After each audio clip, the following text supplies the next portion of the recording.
রাসূল করিম সাল্লাল্লাহু আলাইহি সাল্লাম যেমনিভাবে আমাদেরকে আখিরাতে সফলতার পথ এবং পদ্ধতি বাতলেছেন, তেমনিভাবে বিভিন্ন রকমের রোগবালাই থেকে, অসুখ বিসুখ থেকে নিরাপদ এবং বাঁচারও বহু পথ বাতলেছেন। যেমনিভাবে তিনি অনেকগুলো দোয়া, জিকির এবং আল্লাহর কাছে আশ্রয় প্রার্থনার পদ্ধতি আমাদেরকে শিক্ষা দিয়েছেন, তেমনিভাবে তিনি অনেক চিকিৎসার কথাও আমাদেরকে বলে গেছেন। আর আল্লাহ তাআলা তার প্রসঙ্গে বলেছেন, মা ইয়ানতিকু আনিল হাওয়া ইন হুয়া ইল্লা ওয়াহয়ুন ইউহা। তিনি নিজে থেকে কিছুই বলেন না, তিনি যাই বলেন তা আল্লাহর পক্ষ থেকে প্রাপ্ত ওহীর ভিত্তিতেই বলে থাকেন। যার কারণে তিনি যত চিকিৎসার কথা বলেছেন সেগুলো ওহী, সেটা প্রত্যক্ষ হোক অথবা পরোক্ষ হোক। আমাদের জীবনে যে কোনো অসুখ বিসুখ থেকে বাঁচার আপাতদৃষ্টিতে সকল উপায় যদি বন্ধ হয়ে যায়, সকল পথ যদি রুদ্ধ হয়ে যায়, তবু একজন মুমিন হিসাবে নবী আলাইহিস সালামের বাতানো সে সকল সর্বরোগের মহৌষধ বা চিকিৎসাগুলো আমাদের জন্য সবচেয়ে বড় এবং শেষ অবলম্বন হিসাবে ঠিকই থেকে যায়। আজ আমরা তেমন 5টি চিকিৎসার কথা বলবো, যেগুলোতে আল্লাহ সুবহানাহু ওয়া তাআলা সকল রোগবালাই থেকে, সকল অসুখ বিসুখ থেকে নিরাপদে এবং সুস্থ থাকার উপাদান নিহিত রেখেছেন। তার ভিতরে সর্বপ্রথম যে বিষয়টি কথা বলবো তা হলো কালোজিরা। এই প্রসঙ্গে সহিহ বুখারীর হাদিসে আসছে, নবী আলাইহিস সালাম বলেছেন, আলাইকুম বিহাদিহিল হাব্বাতিস সাউদা ফাইন্না ফিহা শিফা মিন কুল্লি দা ইল্লা সাম। অর্থাৎ কালোজিরা, আল্লাহ সুবহানাহু ওয়া তাআলা এর ভেতরে মৃত্যু ছাড়া পৃথিবীর অন্য সকল রোগের প্রতিষেধক রেখেছেন, সকল রোগের ঔষধ রেখেছেন, চিকিৎসা রেখেছেন।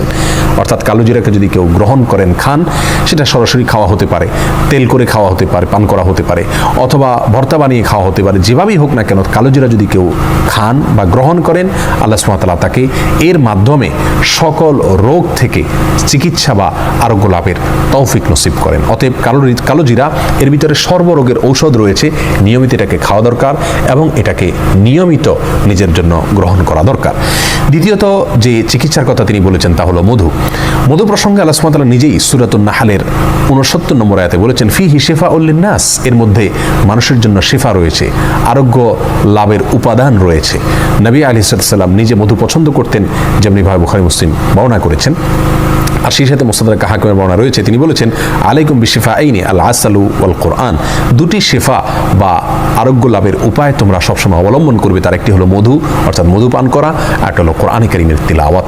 যার কারণে কোরআনে কারীমের তিলাওয়াত বা কোরআনে কারীম তিলাওয়াত করে পড়ে ঝাড়ফুঁক করা, এটা যেমন চিকিৎসার কাজ দেয়, তেমনি মধু পান করা এটাও মানুষের শরীরে রোগ প্রতিরোধ ক্ষমতা বাড়ায় বা মানুষকে বিভিন্ন রকমের রোগ বালাই থেকে চিকিৎসার কাজ দেয় এই মধু পান। বিধায় দ্বিতীয় হলো মধু, যেটা সর্বরোগের ঔষধ হিসাবে আমরা গ্রহণ করতে পারি।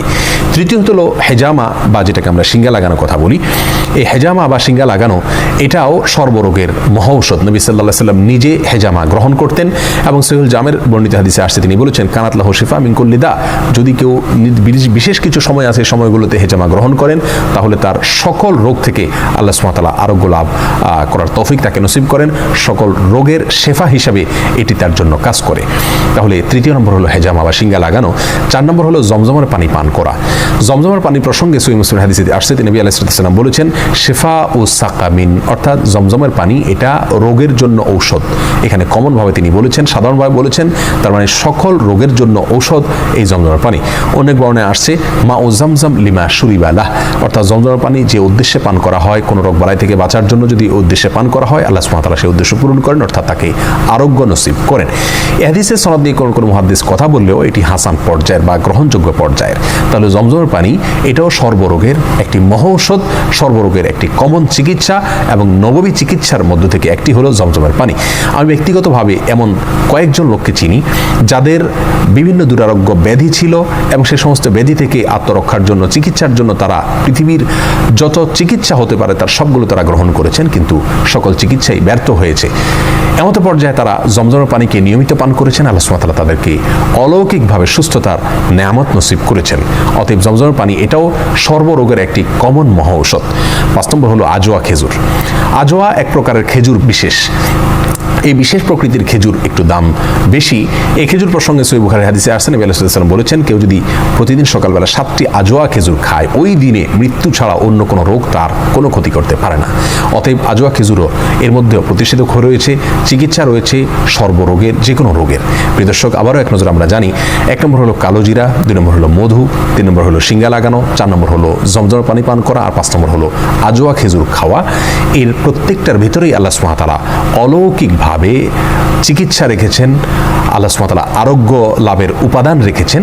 বিধায় যে কোনো দুরারোগ্য ব্যাধি থেকে বাঁচার জন্য অথবা আত্মরক্ষার জন্য, চিকিৎসার জন্য, আরোগ্য লাভের জন্য আমরা এই উপায়গুলো অবলম্বন করলে আল্লাহ সুবহানাহু ওয়া তাআলা আমাদেরকে রক্ষা করবেন এবং হেফাজত রাখবেন। সেই সাথে আমরা নবী আলাইহিস সালাম বাতানো বিভিন্ন দোয়া এগুলো আমরা অবলম্বন করতে পারি। বিসমিল্লাহিল্লাযী লা ইয়াদুররু মা ইসমিহি, সকাল সন্ধ্যা 3 বার, আরও যে সমস্ত দোয়া আছে সেগুলো পাঠ করা। সেই সাথে সূরা ফাতিহা, এটা সকল রোগের জন্য কমন একটা অলৌকিক চিকিৎসা।